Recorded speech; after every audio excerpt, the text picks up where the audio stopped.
നമസ്കാരം. കേരള സർക്കാർ എഡ്യൂക്കേഷൻ മന്ത്രാലയം ആവിഷ്കരിച്ച വളരെ അർത്ഥവത്തായ പ്രസക്തമായ ഒരു പദ്ധതിയെ അംഗീകരിക്കാനും അത് സംബന്ധമായ എൻ്റെ സന്തോഷം മന്ത്രി ശിവൻകുട്ടിയെയും കേരളത്തിൻ്റെ നന്മ ആഗ്രഹിക്കുന്ന എല്ലാവരെയും അറിയിക്കാൻ വേണ്ടിയാണ് ഞാൻ ഈ വീഡിയോ ചെയ്യുന്നത്. കേരളത്തിലെ സ്കൂളുകളിൽ കഴിയുന്നത്രയും എല്ലാ വെള്ളിയാഴ്ചയും ഡ്രൈ ഡേ, അതായത് ഉണക്ക ദിവസമായി ആചരിക്കണമെന്ന ആശയം ആവിഷ്കരിച്ചതിൽ ഞാൻ സന്തോഷിക്കുന്നു.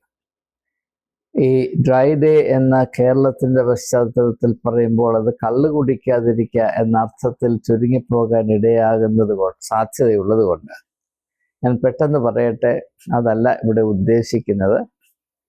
ഓരോ സ്കൂളുകളും അതിൻ്റെ ക്യാമ്പസുകൾ വെള്ളം കെട്ടിക്കിടക്കാതെ, അങ്ങനെ വെള്ളം കെട്ടിക്കിടക്കുന്നത് കൊണ്ട് കൊതുക് വളരാൻ ഇടയാകാതെ കാത്തു സൂക്ഷിക്കുക. അങ്ങനെ ചെയ്യുന്നതിൽ കൂടെ ഡെങ്കി മുതലായ പകർച്ചവ്യാധികൾ സംക്രമിക്കുന്നത് നിയന്ത്രിക്കാൻ കഴിയും എന്ന ആശയം വളരെ സ്വാഗതാർഹമാണ്. അങ്ങനെയുള്ള ആശയങ്ങൾ വിദ്യാഭ്യാസത്തിൽ കൂടെ ഒരു സമൂഹത്തിലേക്ക് വ്യാപരിപ്പിക്കുന്നത് ഏറ്റവും അഭികാമ്യമത്രേ.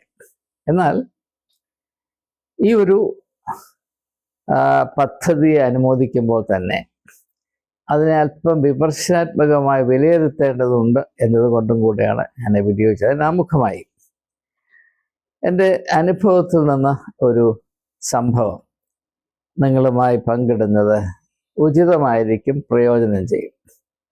ഞാൻ സെൻറ്റ് സ്റ്റീഫൻസ് കോളേജിൻ്റെ പ്രിൻസിപ്പലായിരുന്ന കാലഘട്ടത്തിൽ പെട്ടെന്ന് Delhi university, Saint Stephen's college Delhi യൂണിവേഴ്സിറ്റിയോട് അഫിലിയേറ്റഡ് ആണ് എന്ന് എവർക്കും അറിയാം.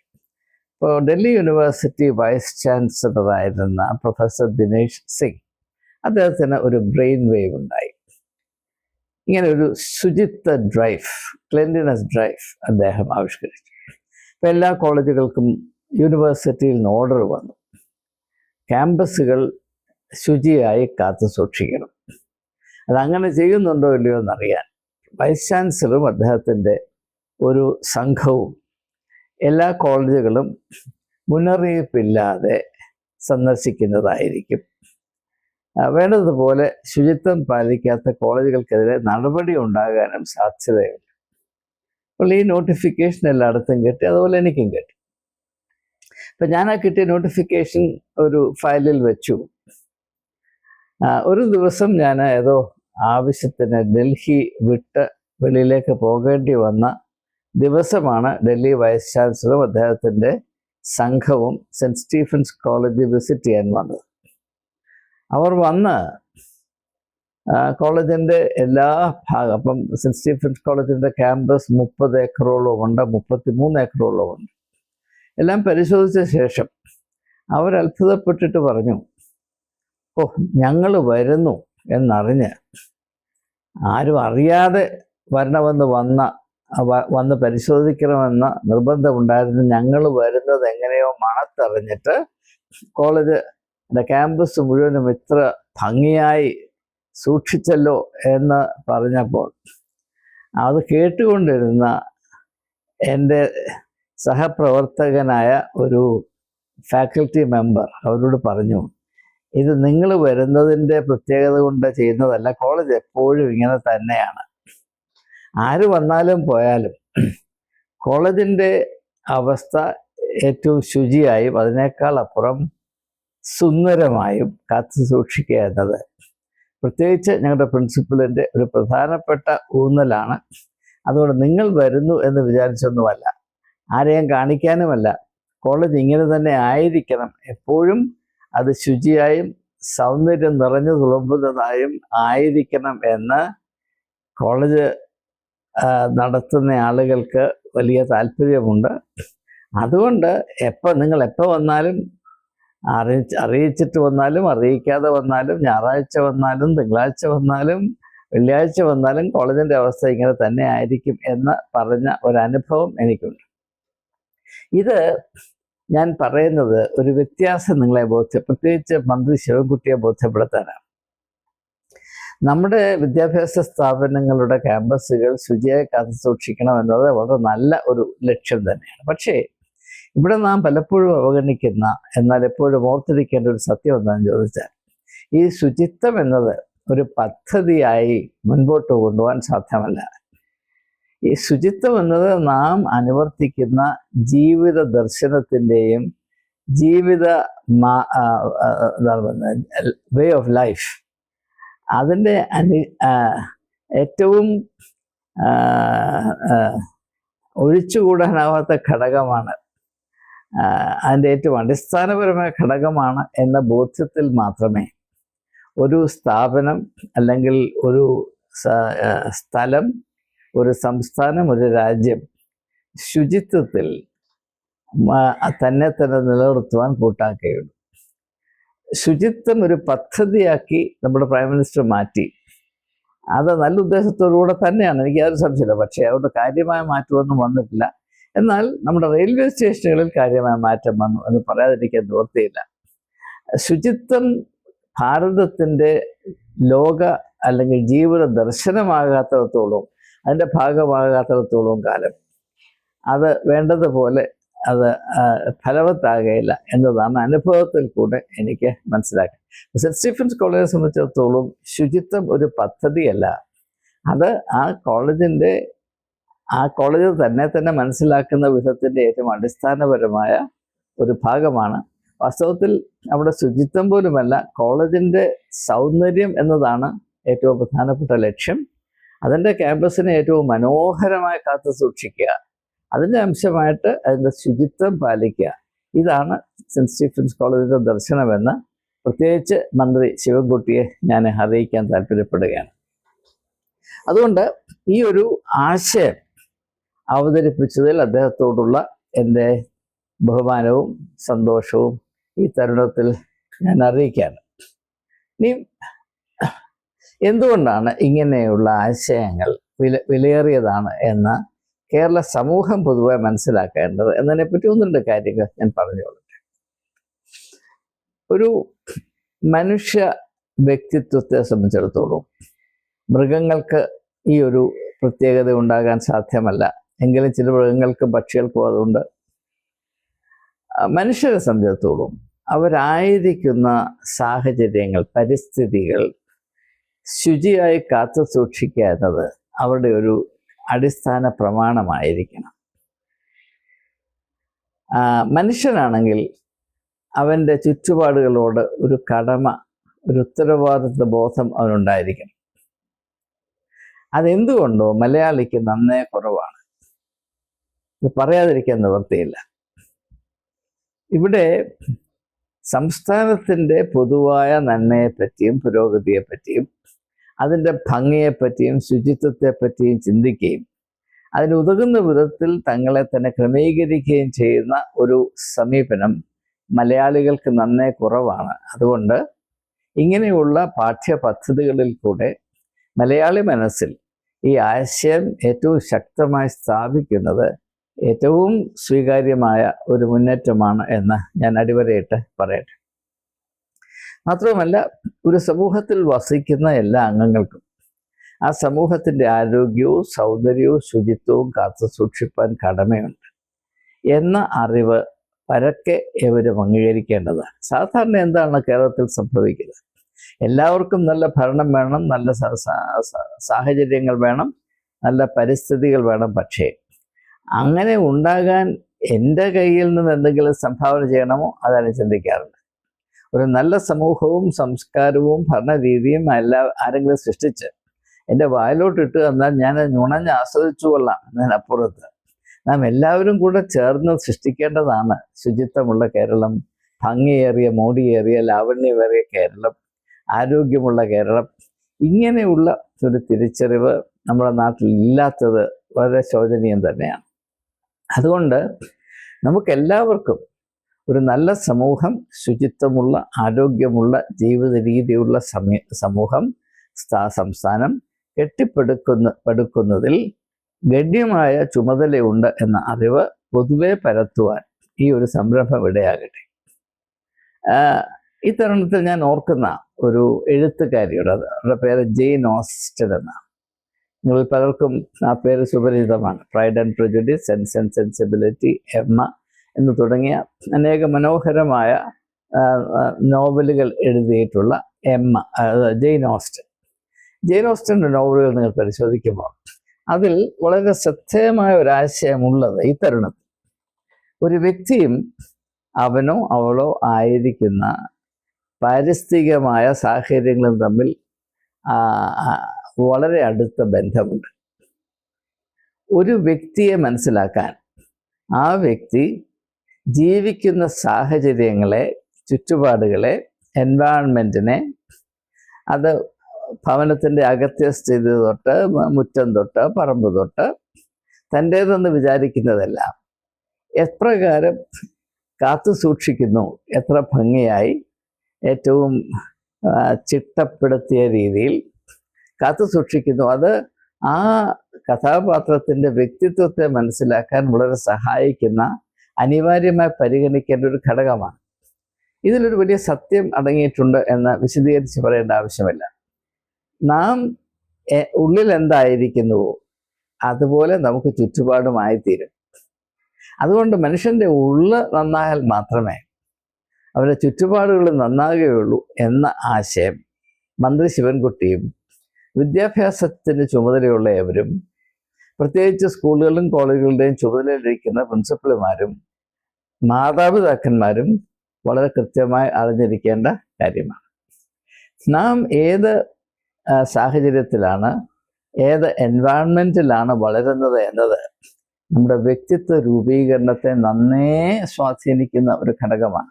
Our environment influences our personality formation in a very substantial manner. വളരെ ഇപ്പം ഒരു ഭവനത്തിൽ വലിയ സ്വത്തൊന്നും ആവശ്യമില്ല, പക്ഷേ ആ ഭവനത്തിൻ്റെ ഉള്ളിൽ ശുചിയായും മനോഹരമായും സംരക്ഷിക്കുമെങ്കിൽ അതിൽ വളരുന്ന കുഞ്ഞുങ്ങളെ അത് വളരെ നന്നായി സ്വാധീനിക്കും എന്നതിന് യാതൊരു സംശയമില്ല. മാതാപിതാക്കന്മാർ പ്രത്യേകം ശ്രദ്ധിക്കേണ്ട ഒരു കാര്യമാണ്. അതുപോലെ തന്നെ വീടിനകത്ത് എല്ലാം അലങ്കോലമാണ്, അവിടെ വേണ്ടതുപോലെ അടുക്കും ചിട്ടയൊന്നുമില്ല, ശുചിത്വം പോരാ, അങ്ങനെയെങ്കിൽ അവിടെ വളരുന്ന കുഞ്ഞുങ്ങൾ ഉദാസീനരായും നിഷേധാത്മകമായി ചിന്തിക്കുകയും പ്രവർത്തിക്കുകയും ചെയ്യുന്നവരായി തീരുമെന്നത് മാതാപിതാക്കന്മാർ അറിഞ്ഞിരിക്കേണ്ടതും പ്രത്യേകം കരുതേണ്ടതുമായ ഒരു യാഥാർത്ഥ്യമാണ്. അപ്പം അതുകൊണ്ട് നമ്മുടെ ഉള്ളും നമ്മുടെ പരിസരവും തമ്മിൽ വളരെ അടുത്ത ബന്ധമുണ്ട്. There is an organic connection between our inner landscape and the world around us. ഇതറിഞ്ഞേ മതിയാകുകയുള്ളൂ. അതുപോലെ തന്നെ നമ്മുടെ ധാർമ്മികമായ പ്രദൂഷണം നമ്മുടെ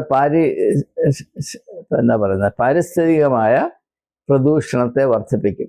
moral pollution will increase our environmental pollution. നമുക്കറിയാം കേരളത്തിലെ ധാർമ്മികമായ സ്ഥിതി എന്താണെന്നൊന്നും ഞാൻ പ്രത്യേകം എടുത്തു പറയേണ്ട കാര്യമില്ല. അതൊന്നും സ്പർശിക്കാതെ കോളേജുകളിൽ ഇപ്രകാരമുള്ളൊരു ആശയം അവതരിപ്പിക്കുന്നത് നല്ലതാണ്, അത് വളരെ ആവശ്യമാണ്, അത്യാവശ്യമാണ്. എങ്കിലും അത് വേണ്ടതുപോലെ ഫലം ഉണ്ടാകണമെങ്കിൽ ഈ പൊതുവായ ഒരു ബോധവൽക്കരണം ഉണ്ടാകുക. നമ്മുടെ സംസ്ഥാനത്തിന് ശുചിത്വം ഭൂമിക്കും പരിസരത്തിനുമൊക്കെ ഉണ്ടാകുന്നത് പോലെ തന്നെ മനുഷ്യൻ്റെ മനസ്സിനകത്തും ശുചിത്വം ഉണ്ടാകണം. കാരണം എല്ലാറ്റിൻ്റെ ഉറവിടം മനുഷ്യൻ്റെ മനസ്സാണ്. മനസ്സ് വൃത്തികേടായിട്ടിരിക്കുമ്പോൾ പരിസരം വൃത്തിയുള്ളതാകാൻ സാധ്യമല്ല എന്നത് ഏറ്റവും ലളിതമായ, പ്രകടമായ, പ്രത്യക്ഷമായ സത്യം തന്നെയാണ്. എന്നാൽ എനിക്ക് വളരെ പ്രത്യേകിച്ച് സെൻറ്റ് സ്റ്റീഫൻസ് കോളേജിൻ്റെ അനുഭവത്തിൻ്റെ വെളിച്ചത്തിൽ എനിക്ക് പറയാനുള്ളത്, ശുചിത്വം എന്ന് പറഞ്ഞാൽ അത് വളരെയധികം മുൻപോട്ട് പോകാൻ സാധ്യമല്ല. ഇപ്പോൾ സെൻറ്റ് സ്റ്റീഫൻസ് കോളേജ് അല്ല ക്യാമ്പസ് ശുചിയായിട്ട് കാത്തു സൂക്ഷിക്കണമെന്നുള്ളതല്ല ഞങ്ങളുടെ എംഫസിസ്. ക്യാമ്പസ് മനോഹരമായിരിക്കണം എന്നുള്ളതാണ്. The campus must be beautiful. നിങ്ങൾ സെൻറ്റ് സ്റ്റീഫൻസ് കോളേജിൽ പഠിച്ചിട്ടുള്ളതോ എന്നെ അറിയാവുന്നതുമായ ആരോടെങ്കിലും ചോദിച്ചാൽ അവർ വളരെയധികം അഭിമാനിക്കുന്നൊരു കാര്യമാണ്. ഡൽഹിയിലെ ഏറ്റവും മനോഹരമായ ക്യാമ്പസ് സെൻറ്റ് സ്റ്റീഫൻസ് കോളേജിലാണ്. ഡൽഹിയിലെ 72 കോളേജുകൾ എടുത്താൽ അതിൽ ഏറ്റവും മനോഹരമായ ക്യാമ്പസ് സെൻറ്റ് സ്റ്റീഫൻസ് കോളേജിൻ്റെ തന്നെയാണ് എന്നതിൽ അഭിമാനം കൊള്ളാത്ത ഒരു വ്യക്തിയും സെൻറ്റ് സ്റ്റീഫൻസ് കോളേജുമായി ബന്ധമുണ്ടായിരുന്ന ഒരു വ്യക്തിയും കാണുകയില്ല.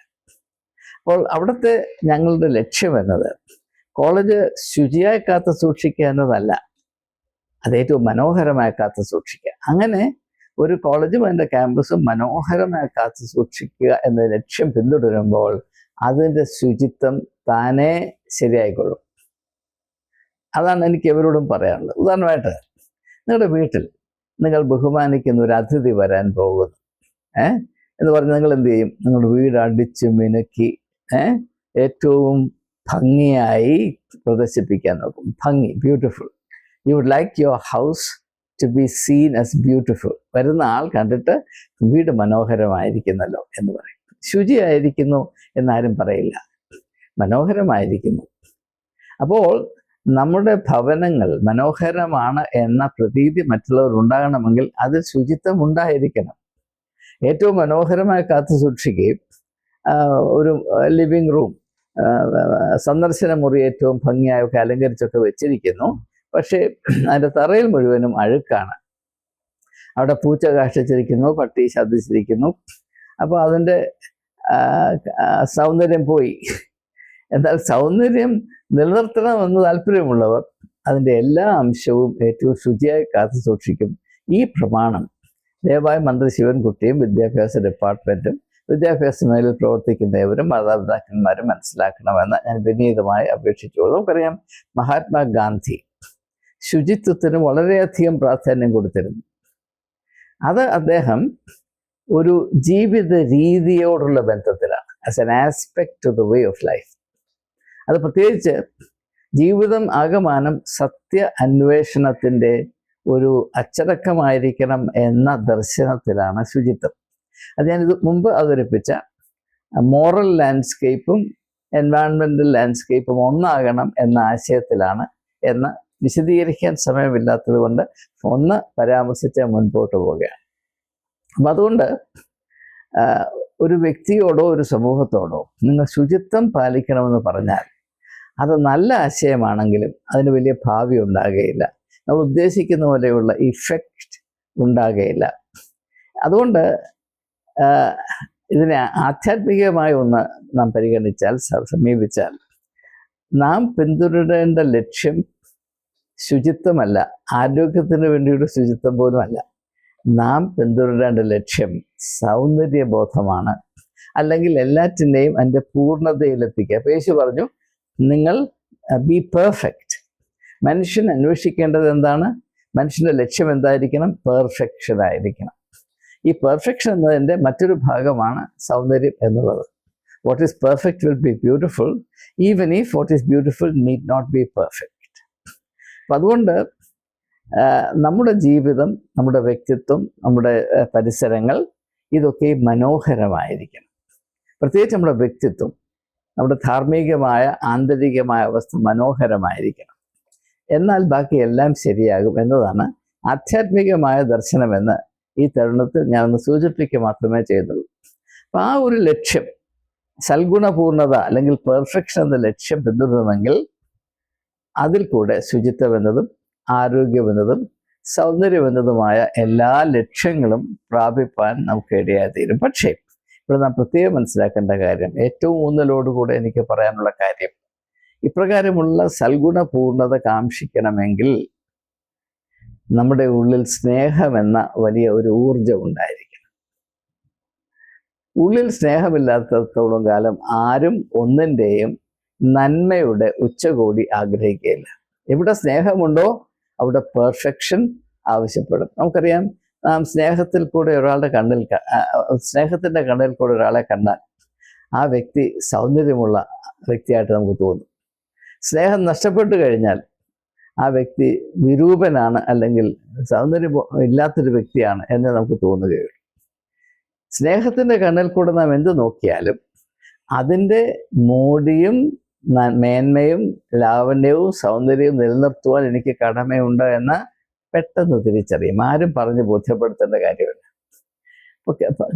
ഇന്ന് മലയാളിയെ സംബന്ധിച്ചിടത്തോളം അവനിൽ ഇല്ലാത്തതും അവനിൽ വളർത്തിയെടുക്കേണ്ടതുമായ കാര്യം, ഈ സംസ്ഥാനത്തെ സ്നേഹിക്കുക എന്നുള്ളതാണ്. ചരിത്രപരമായ പല കാര്യങ്ങൾ കൊണ്ട് മലയാളിക്ക് കേരളത്തോടുള്ള സ്നേഹം നന്നായി കുറഞ്ഞു പോയി. അതിൻ്റെ ഒരു പ്രധാനപ്പെട്ട കാര്യം കഴിഞ്ഞ നൂറ്റാണ്ടല്ലേ 60-70 വർഷങ്ങളിലായി മലയാളി അവൻ്റെ സായുജ്യം കണ്ടെത്തിയത് മലയാളക്കരയ്ക്ക് അപ്പുറത്താണ്. ഗൾഫിൽ പോകുന്നു, അല്ലെങ്കിൽ യൂറോപ്പിൽ പോകുന്നു, അമേരിക്കയിൽ പോകുന്നു, കാനഡയിൽ പോകുന്നു, ഓസ്ട്രേലിയയിൽ പോകുന്നു, പോകണ്ട എന്നൊരു അഭിപ്രായം എനിക്കില്ല. പക്ഷേ കേരളത്തെ സംബന്ധിച്ചിടത്തോളം ഏറ്റവും വലിയ അഭിമാനം ഞങ്ങളുടെ വീട്ടിൽ ഫോറിനിൽ പോയ ഒരാളുണ്ട് എന്നുള്ളതാണ്.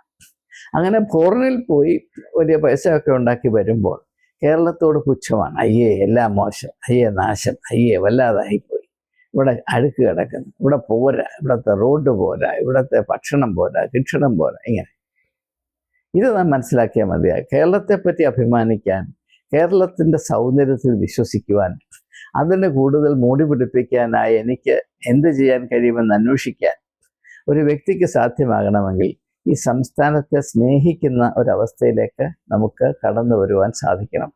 കേരളത്തിൽ നിന്നില്ലാത്തത് അത് തന്നെയാണ്. നമുക്കറിയാം, ഈ അടുത്ത കാലത്ത് മാധ്യമങ്ങളിൽ കൂടെ പല സംഭവങ്ങളും ശ്രദ്ധയിൽപ്പെട്ടിട്ടുണ്ട്, കേരളത്തിലും വെളിയിലും. ഒരു യുവാവ് ഒരു പെൺകുട്ടിയുടെ പുറകെ നടക്കുന്നു. അവൾക്ക് അവനോട് വലിയ താല്പര്യമൊന്നുമില്ല. താല്പര്യം ഉണ്ടാകത്തക്കവണ്ണം ഈ കോന്തനിലൊന്നും അവൾ കണ്ടില്ല.